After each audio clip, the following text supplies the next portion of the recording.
সবাইকে স্বাগত জানাচ্ছি। আমি ফিরোজ তোহা। শুরুতেই সংবাদ শিরোনাম। শুরুতেই জানিয়ে দেব সংবাদ শিরোনাম, এরপর বিস্তারিত। দলীয় শৃঙ্খলা ভঙ্গ, যুবদল নেতা মনির হোসেন বহিষ্কার। রাষ্ট্রপতি ক্ষমতায় প্রদর্শনে ক্ষমতার যথেষ্ট অপব্যবহার হয়েছে বললেন সালাউদ্দিন। শেখ হাসিনার 6 মাসের কারাদণ্ড আদালত অবমাননার জন্য।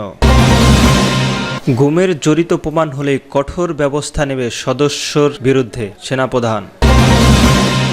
দলীয় শৃঙ্খলা ভঙ্গ, যুবদল নেতা মনির হোসেন বহিষ্কার। দলীয় শৃঙ্খলা ভঙ্গ এবং বাংলাদেশ জাতীয়বাদী যুবদলের নীতি আদর্শ ও সংহিতপন্থী কর্মকাণ্ডে জড়িত থাকা অভিযোগ বনানী থানার আহ্বায়ক মনির হোসেনকে সংগঠন থেকে বহিষ্কার করা হয়েছে। সংগঠনের সভাপতি আবুল মোনায়েম মুন্না ও সাধারণ সম্পাদক মোহাম্মদ নুরুল ইসলাম নয়ন স্বাক্ষরিত এক প্রেস বিজ্ঞপ্তিতে বিষয়টি নিশ্চিত করেছেন। জানা গেছে, ঢাকা মহানগর উত্তর যুবদলের আওতাধীন ইউনিটের এই নেতা প্রাথমিক সদস্য সহ বাংলাদেশ জাতীয়বাদী যুবদল থেকে বহিষ্কার করার সিদ্ধান্ত নিয়েছে কেন্দ্রীয় নির্বাহী কমিটি। বিজ্ঞপ্তিতে বলা হয়, বহিষ্কৃত নেতাবৃন্দ কোনো প্রকার অপকর্ম বা অপকাণ্ডের দায়িত্ব সংগঠন বহন করবে না।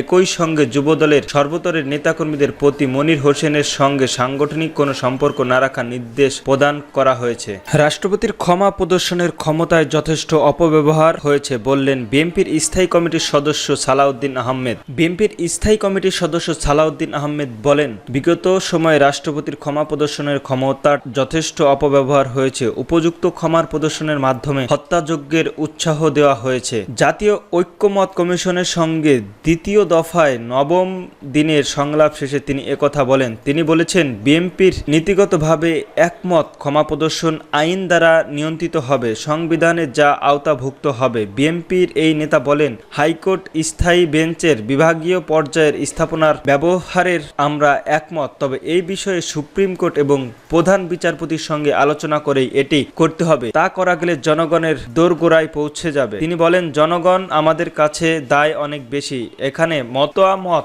দলীয় দৃষ্টিকোণ থেকে নয়, জাতীয় স্বার্থের ঐক্যমত্যের কমিশনের আলোচনায় করা হচ্ছে। সর্বোচ্চ সহযোগিতা করা হচ্ছে, তা জনগণ বিবেচনা করবে। দ্রুত জাতীয় সনদ প্রণয়ন হোক, বিএনপি তা চায়। আদালত অবমাননার মামলায় শেখ হাসিনাকে 6 মাসের কারাদণ্ড।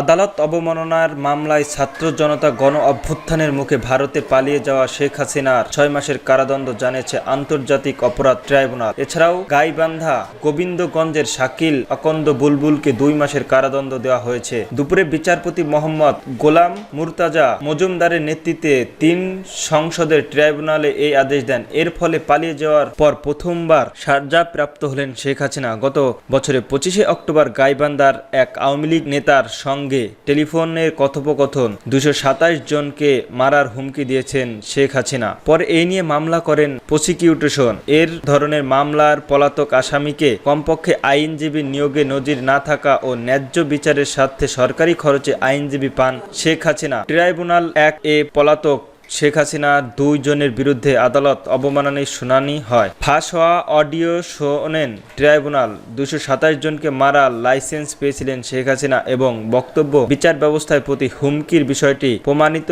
হওয়ায় তাকে 6 মাসের কারাদণ্ড দেওয়া হয়। গুমে জড়িত প্রমাণ হলে কঠোর ব্যবস্থা নেবে সদস্যের বিরুদ্ধে বললেন সেনাপ্রধান। বিগত সরকারের সময়ে গুমের ঘটনা সেনাবাহিনীর কোনো সদস্যের সংশ্লিষ্ট প্রমাণিত হলে কঠোর ব্যবস্থা নেওয়া হবে বলে জানিয়েছেন সেনা সদর দপ্তর। মিলিটারি অপারেশনের director staff colonel Mohammad Shafiqul Islam গতকাল সেনাবাহিনী অফিসার্সের ম্যাচের সংবাদ সম্মেলনে একথা জানান। সংবাদ সম্মেলনে কর্নেল শফিকুল ইসলাম বলেন, সেনাবাহিনীর যেসব সদস্য ডেপুটেশন থাকেন তারা সেনাবাহিনীর নিয়ন্ত্রণে থাকেন না। ডেপুটেশন থাকা কিছু সদস্যর বিরুদ্ধে অভিযোগ এসেছে, সেগুলো তদন্ত চলমান। এই তদন্তে যদি গুমের সংশ্লিষ্ট প্রমাণ পাওয়া যায় তাহলে অবশ্যই সেনাবাহিনী তাদের বিরুদ্ধে আইনগত ব্যবস্থা গ্রহণ করবে। এ বিষয়ে বাংলাদেশ সেনাবাহিনী সব ধরনের সহযোগিতা করেছে এবং ভবিষ্যতেও সহযোগিতায় থাকবে। ভুক্তভোগী কোনো পরিবার সহযোগিতা চাইলে তাদের সব ধরনের সহযোগিতার আশ্বাস দেন এই সেনা কর্মকর্তা। সংবাদ সম্মেলনে কর্নেল শফিকুল ইসলাম দেশের আইন শৃঙ্খলা পরিস্থিতি স্বাভাবিক রাখতে মাঠ পর্যায়ে সেনাবাহিনীর ভূমিকার কথা তুলে ধরেন। তিনি বলেন, গত বছর জুলাই আগস্ট আন্দোলন চলাকালীন থানাসহ বিভিন্ন জায়গায় অস্ত্র লুট হয়, যার ৮০% এর মধ্যেই উদ্ধার করা হয়েছে।